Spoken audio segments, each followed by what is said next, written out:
Welcome to Gumbad Khazra public school online classes. अस्सलामु अलैकुम वरहमतुल्लाहि वबरकातुहू। Dear students, today we want to learn about Oxford science of class 4th class की साइंस की बुक में आज हम यूनिट नंबर 8 इसे रीड करना चाह रहे हैं।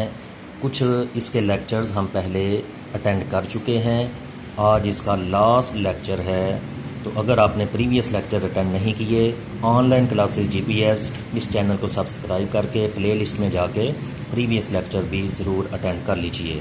तो चलिए आज के लेक्चर की तरफ बढ़ते हैं। आज हमारा आर्टिकल है do all solids dissolve in liquids.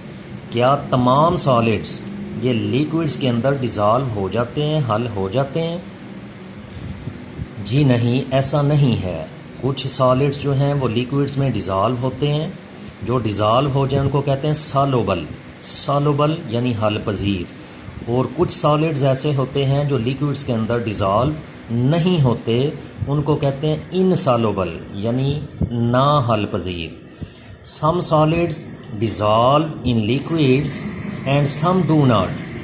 बाज़ सॉलिड्स लिक्विड्स में डिज़ॉल्व होते हैं और बाज़ नहीं।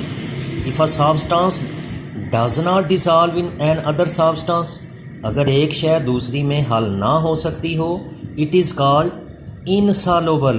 तो ये इनसॉल्युबल कहलाती है, ना हल पजीर। इसकी इनसॉल्युबल की ये डेफिनेशन भी हो गई कि अगर एक शय दूसरी में हल नहीं होती तो वो इनसॉल्युबल होती है। For example, sand is insoluble in water. Sand रेत को कहते हैं। अगर आप रेत को पानी के अंदर डाल के उसको हिलाएं, मिक्स करने की कोशिश करें, तो आप देखेंगे कि वो रेत पानी में हल नहीं होती, वो इनसॉल्युबल होती है। Can you think of some more examples of substances which are insoluble in water? क्या आप अपने जहन के मुताबिक कुछ और एग्जाम्पल्स ऐसी सोच सकते हैं कि जो पानी में हल ना होती हो? जी ज़रूर सोचिए, अपने जहन पे थोड़ा ज़ोर दीजिए और सोचिए। फॉर एग्ज़ाम्पल, अगर आप फ्लोर को, आटे को पानी के अंदर डाल के मिक्स करना चाहें, हिलाएं, तो वो भी आप देखेंगे कि इनसॉल्युबल रहता है। वो मिक्सचर तो बन जाएगा लेकिन सॉल्यूशन नहीं बनेगा। इसी तरह अगर आप चाक जो है या चूना, इसको पानी में डाल के हल करना चाहें तो वो भी मिक्सचर तो बन जाएगा लेकिन सॉल्युबल नहीं हो सकेगा। इनके जो ज़र्रात हैं ये डिसअपीयर नहीं होंगे, उसमें ही नज़र आते रहेंगे। तो अगला आर्टिकल हमारा है does gas dissolve in liquid. क्या गैस भी लिक्विड में डिज़ॉल्व हो जाती है?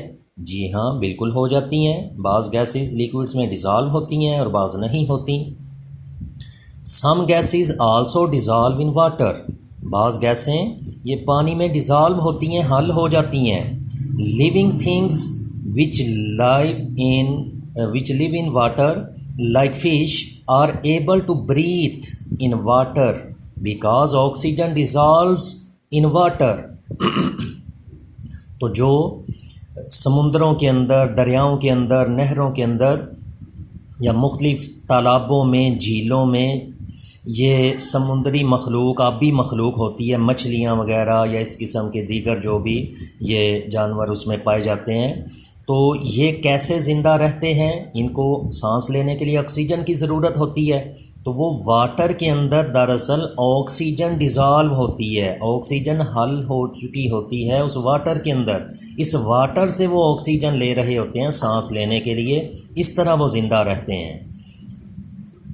The gas in Fiji drinks is called carbon dioxide. जो हम कोल्ड ड्रिंक्स वगैरह पीते हैं, पेप्सी, कोक, स्प्राइट, टीम वगैरह वगैरह, तो इनके अंदर भी आप देखते हैं कि गैस होती है।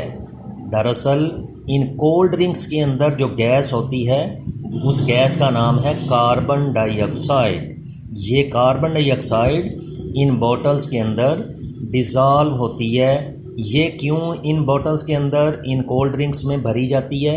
क्योंकि ये दूसरी गैसेस की निस्बत वाटर में आसानी से और ज़्यादा डिज़ॉल्व हो सकती है, इसकी हल पजीरी ज़्यादा होती है, इसलिए ये गैस बॉटल्स के अंदर कोल्ड ड्रिंक्स में भरी जाती है।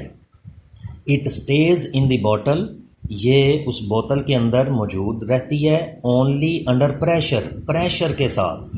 When the top is taken of, जब उसकी टॉप यानी उसका ढक्कन वगैरह ये उतार दिया जाता है, द प्रेशर इज़ रिलीज्ड, तो प्रेशर जो है ये ख़त्म हो जाता है, कम हो जाता है। And the gas escape as tiny bubbles, और जो गैस होती है ये छोटे छोटे बुलबुलों की शक्ल में, बबल्स की शक्ल में बाहर निकलना शुरू होती है। एस्केप यानी बच के निकलना, बाहर निकलना। तो इस तरह ये हमारा यूनिट नंबर 8 ये कंप्लीट हुआ। इस लेक्चर की अगर आपको एक बार वीडियो देखने से पूरी तरह समझ नहीं आई, दोबारा देख लीजिए। 2 बार देखने से भी नहीं आई, तीसरी बार देखिए, 3 बार नहीं आई, फिर देखिए, जब तक आपकी सेटिस्फेक्शन ना हो जाए और आपको ये आर्टिकल याद ना हो जाए उस वक़्त तक इसको बार बार देखते रहिए।